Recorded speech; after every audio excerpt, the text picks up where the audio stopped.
Hey, you're listening to The Growth Signal. My name is Alyssa Nolte, I'm Al Kushner.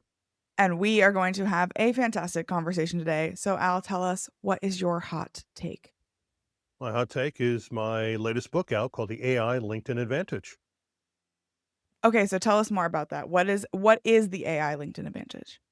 Well, it's about a way to use AI technology and LinkedIn to help optimize your profile, how to do outreach, and how to be dominant on the platform so you can dominate the competition. Okay, so I see about a million and one gurus out there who are like, "Oh, I've got the secret, I've got the hack, I've got the thing that's going to make you, stand out on LinkedIn." So tell us, what is it about your approach that just really changes the game? Well, being on LinkedIn for the past 20 years, the book really kind of talks about my experience and how I've used AI technology in the last couple of years to actually not only enhance my profile, but become a thought leader in my industry. So when if someone is hearing this and they're saying, "Okay, I'm gonna get the book," right? But let's give them a little taste. Tell us, what is the one thing you would have them start thinking about when it comes to their LinkedIn experience or their personal brand or how they're coming across so that they can achieve that thought leadership in their industry? Well, it's very simple, and we can start with your profile list if you'd like. And I think that's Sure. important. A lot of people need to look at some of the key things. Of course, is having a professional headshot, which you have, but also they forget the background image, which also is crucial to any type of success because it really is a way to showcase. It's like your billboard, and you have a chance to highlight some of the things that you want to make important to people to know about you. Because LinkedIn is also a search engine too, and people don't realize that. So when they're searching for a provider or service, they usually do type in certain keywords, and those keywords are crucial, particularly after your name. The headline underneath is going to make a difference. So by using AI technology to find the right keywords, it'll actually help you become relevant to whoever is doing a search for, let's say, a potential podcaster to be on the program. So when people are thinking about their LinkedIn's, what do you think is their biggest blind spot? What are they doing wrong or what are they missing when they're thinking about LinkedIn in general as a billboard, as you said, for their success? Well, the fact is that they kind of either treat it like a resume or they're not really putting a lot of emphasis on it. And they don't think it's really important. But the fact is that if you're job seeking and you are reaching out with your resume, well, once you get past the first stage, which is actually nowadays all analyzed by bots, your resume is being sent out. If you get past that, then the first next thing they're going to do is going to look at your LinkedIn profile. And if they see things that are not or lacking, and that could be an example of, let's say, your bio is not complete or certain job history doesn't really match up to what you have, or even worse, you don't have any recommendations, they're going to pass you on to the next person, and that's something that you really need to be aware of. So, what inspired you? You mentioned that you've got 20 years of experience working with on LinkedIn and building your profile, becoming a thought leader. So, what inspired you to actually write a book about it? And what is one key takeaway that you want readers to get from your book? Well, what inspired me is that I have a lot of clients who reached out to me to want to find out some insights. And I was looking in the marketplace to see if there were any books out there that really combine AI and LinkedIn together. None existed. So I said, I better write this because otherwise my competition will. So I'm the first to come out and do that. And I find that a lot of my clients who read it, who really are amazed at some of the tools out there that really can help to enhance their profile, though, to make them become a thought leader.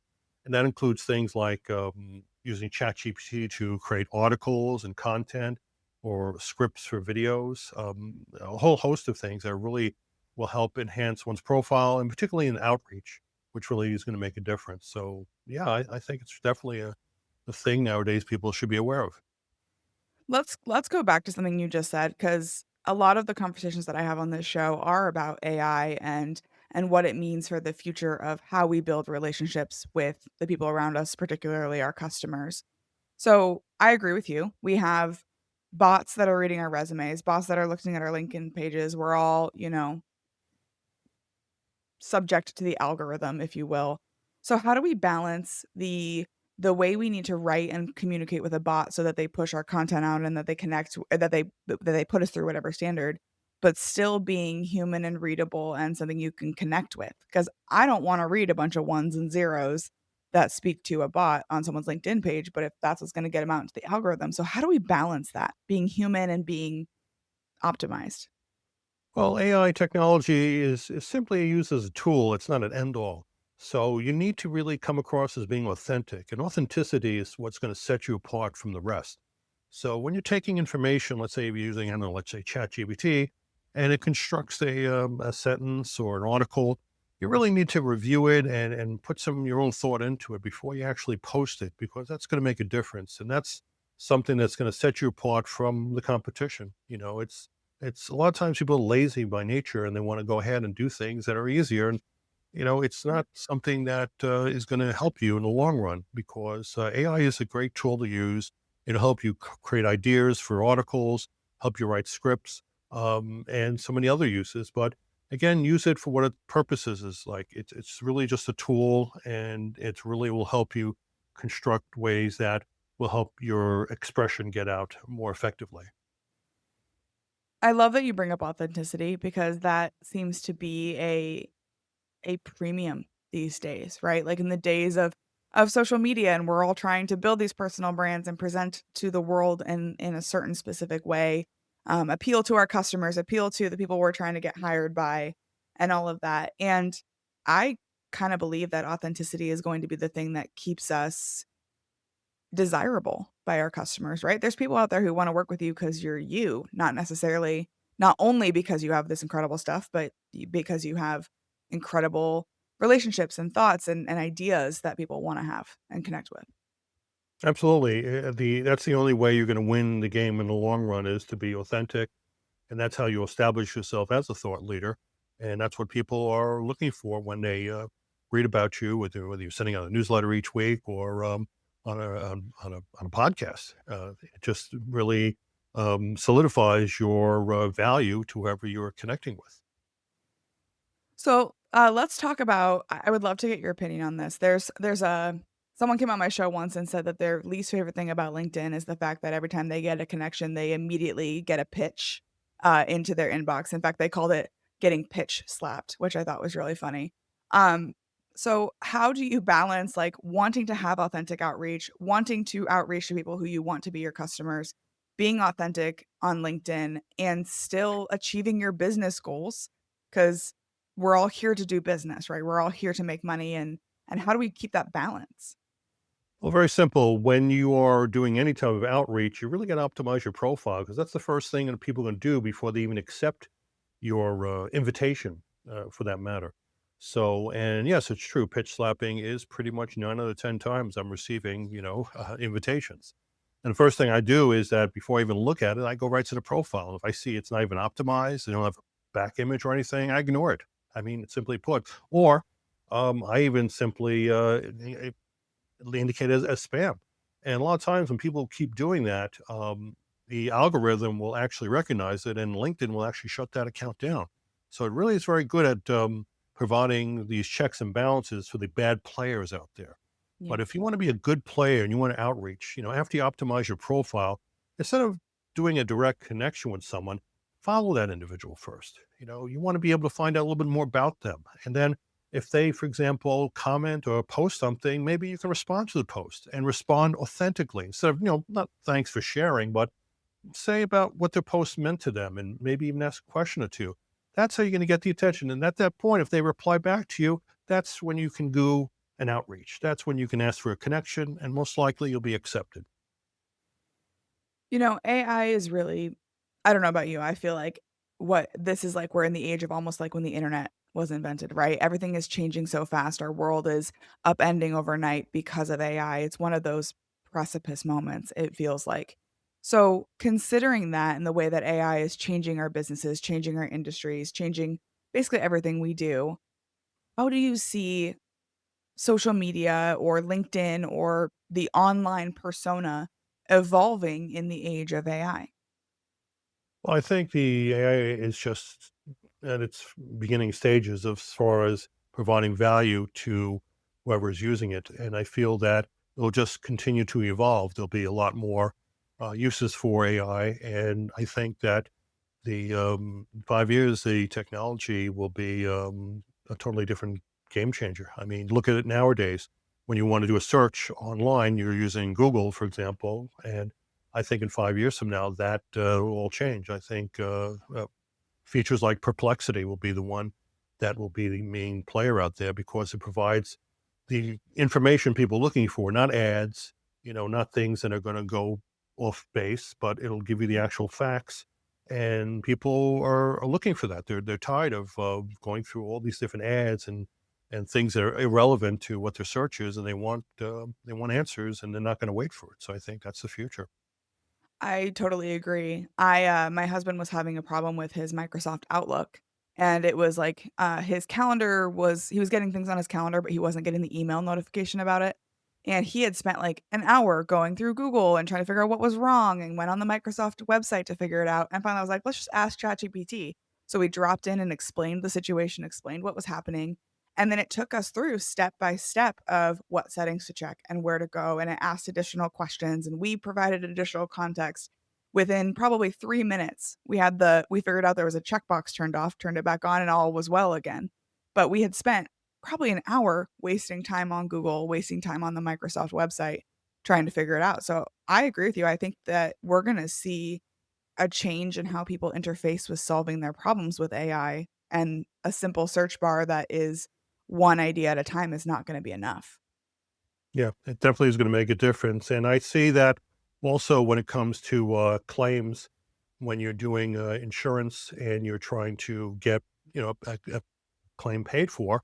There are a lot of examples where the insurance companies are using AI technology to deny your claim, you know, and you're pretty much at a loss.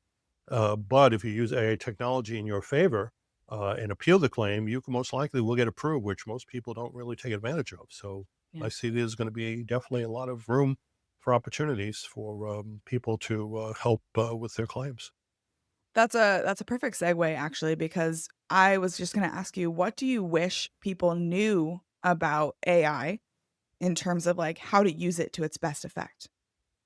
Well, I use it, an example where I'm, finding with a retailer, and the retail has sent information to the bank disputing my particular claim, and I used AI technology to dispute the retailer's claim. And I'm hoping that will result because in an ordinary person, you'd have to hire a lawyer in order to do Yeah, these things. And I'm not saying AI is a substitute for law, but the fact is that it can give you a lot of good information without having to, use that. Like if I want to trademark something nowadays, usually a lot of people go to a trademark attorney, but why not use ChatGPT, yeah. or some other AI technology that may help you along the way and do it yourself if you feel confident. And I think with the technology nowadays, it's going to probably be a major game changer for a lot of people who are looking to, enhance their business or deal with, merchant disputes more effectively. So, thinking about sometimes, personal branding or building a brand and becoming a thought leader on a place like LinkedIn has nothing to do with your ability to craft content or craft ideas, or to have thoughts that are truly thought leadership thoughts, to work with AI, like, all of those tactical things are there. Sometimes, though, there's a little bit of a mindset issue or a fear of putting yourself out there. So, how did you overcome that when, like, you've been doing this for a long time, personal branding is the hot new buzzword, but how did you overcome that before personal branding was the thing to do? Um, well, when my last book won an award, it gave me, you know, the title of an award-winning author, and for me, that's the ultimate third-party recognition. So I really didn't need to prove anything to anyone because I already did it, and I find that a lot of people, value people who are authors. A lot of them look at them as the thought leaders, and I needed to establish myself in that place, and I felt this was the direction I needed to take, and that's something that worked in my favor. So if someone is hearing this and they feel called to get started on this, what is the first thing you would have them do? Well, certainly, they should optimize their profile on LinkedIn. That would be the first thought. In fact, I offer a free profile optimization checklist. If you go to my website, linkvantage.com/audit, it'll give you a way to actually understand, certain key features that will help you to improve your profile and help optimize it and give you the confidence. So when you do outreach, people will accept your invitation more easily than before. So one of the things that I was watching a video a couple of days ago, and it was talking about search engine optimization for local businesses. And one of the best things that you could do for your local business for search optimization was every time you go to your business, if you have like a brick and mortar store or you have someone you want to support, to navigate on Google Maps because that tells Google Maps that people are going to this business and people are headed there, and it's a way to like boost the SEO of your business without having to do anything specific. So that kind of like hack. Do you have any hacks or secrets or like things that someone should do that's maybe clever and out of the box when it comes to their LinkedIn profile? Well, certainly there's an opportunity to join groups on LinkedIn because I think the more groups that you're part of, the more ability that you'll be accepted by whoever you do an outreach to. Because a lot of times you rely on second connections, but people kind of ignore groups, and groups definitely Yeah, are very helpful in helping you to, be part of you know, a larger base on LinkedIn itself. yeah, Other hacks, of course, is recommendations. That's crucial for any type of success on LinkedIn. Third party endorsements are going to be crucial for your ability to be considered, real. Sometimes you don't even know the person's real or not. They have a fake profile. Yeah, these things happen. So that's certainly going to be definitely a big help. In addition to many other things, I mean, we only got a short time in this program, obviously, but those are some of the things I would look at. in those groups, okay, so I'm a part of a lot of LinkedIn groups, but I never seem to like the content doesn't appear in my feed. I don't always think about it to like go look at them. Is it important to be in the group and engage with the group, or is it more just like you're in the group, you can kind of see the content, but you don't necessarily have to go in and be an active participant? Well, certainly it's good to be part of the group, which is definitely helpful. But active is also very good too. But the key to be active on groups is instead of doing a text-based post, focusing on video type post. And videos are really is what the algorithm of LinkedIn loves.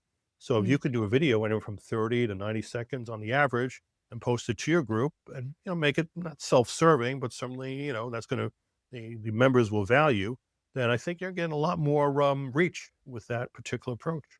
yeah. I have yet to, despite being a podcaster with hundreds of episodes under my belt, I have yet to do any like short form video content. I'm still not over like the fear of being on a video camera like that, you know? I have TikTok and all that, but I have not yet gotten over the making direct to camera short form video content yet. Well, here's a quick tip. Why don't you do an audiogram? And that really will be Oh, effective, and yeah. just post that on your group. I mean, you have, podcast comes out, do an audiogram. We'll take a 30 to 60-second clip, and you never know. You get a lot of traction that way. I love that idea, especially because I don't want my LinkedIn to become a TikTok feed, right? Because I actually LinkedIn is weirdly, like, my favorite social media platform. I scroll on TikTok, I Well, rarely go on Facebook, but I actually, like, engage and experience on LinkedIn, which is, funny to a lot of people who don't live in, like, the business world, if you right. will. Hmm. Um, what else do you think, like, if someone is hearing this, they're really stressed out, they wanna be successful, they're gonna get a copy of your book, they're gonna reach out for that checklist.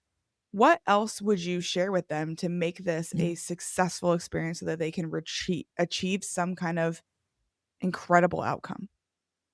Well, I would say that they should look at influencers in their industry and follow those influencers. I think that's still going to be a big help. In fact, once you do follow them on their profile, they have three different options where you can follow what the most important things that they post or everything that they post. And if they're really a big influence, I do it everything when they post, and you'll be notified as soon as they're posting. And then what's great about it is that if you can post within the first 5 or 10 minutes, you'll find that your post will be on the top of the feed of their post, and all their followers will have a chance to take a look at your profile if you can provide value to that particular post. And that's where AI Mm. can come in and actually help to dissect the information of the influencer and put it in a way that is going to add value to the post. And you'll find that the influencer may be may reach out and thank you for adding value to the particular post and maybe even help it go viral. So that could be a great tool to use to help gain traction.